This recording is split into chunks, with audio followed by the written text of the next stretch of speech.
So, tip number 1 po mga kaibigan, kapag ka po kayo ay nandito nakapark sa mga ahon, ayan, lagi nyong sisiguraduhin na naka-engage po ang inyong handbrake. Ayan.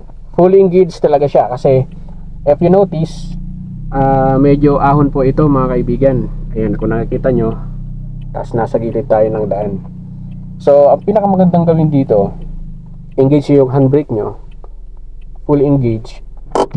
Yan, para pag binitawan nyo yung paa nyo sa brake pedal, hindi po uurong yung kotse. Yan. So, medyo nagalaw tayo ng konti, ibig sabihin hindi pa masyadong kapit yung handbrake natin. So pwede pa natin siyang dagdagan ng isa pa. Yan.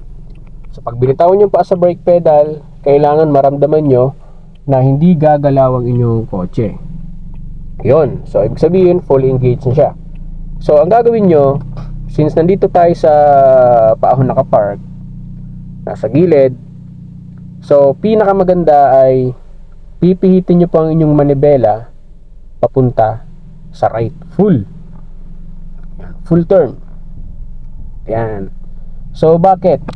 Ang purpose po nito mga kaibigan, dahil ito ay paahon yung kinalalagay natin, just if in case na magmalfunction ang handbrake natin or bumitaw, so ang magiging move ng kotse nyo ay papunta po sa gilid.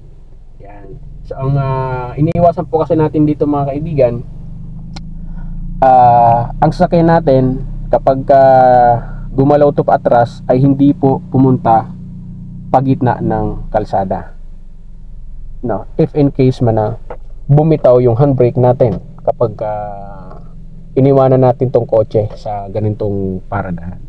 So naka full turn ng steering wheel sa kanan, full, para yung gulong natin ay nandun po nakapaling sa gilid. So pag gumalaw to, papunta po sa kanan yung galaw natin. So ngayon, bago nyo patayin yung makina mga kaibigan, make it sure na naka-engage nga po ang inyong handbrake at naka-full turn na ang manibela. So pagpapatayin nyo ang makina, so patayin natin yung engine. So nakasecure na naman yung ating sasakyan. Okay, pag pinatayin yung makina, ilagay nyo po sa first gear.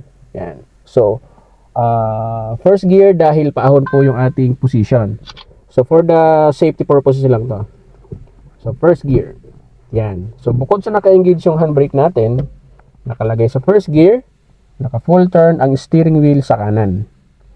So ganun po ang gagawin natin mga kaibigan kapag ka po tayo ay nagpark sa mga paahon at sa mga palusong. Sa mga palusong naman na position mga kaibigan, ang pihit ng steering wheel dyan ay papunta sa gilid ng bangketa, lalo kung may gutter, para yung gulong natin ay or naharangan ng gilid ng bangketa or gutter. So yun, sana po nakatulong po sa inyo ang video na to, especially dun sa mga nagtatanong at sa mga new drivers at mga beginners. That's it. Bye-bye.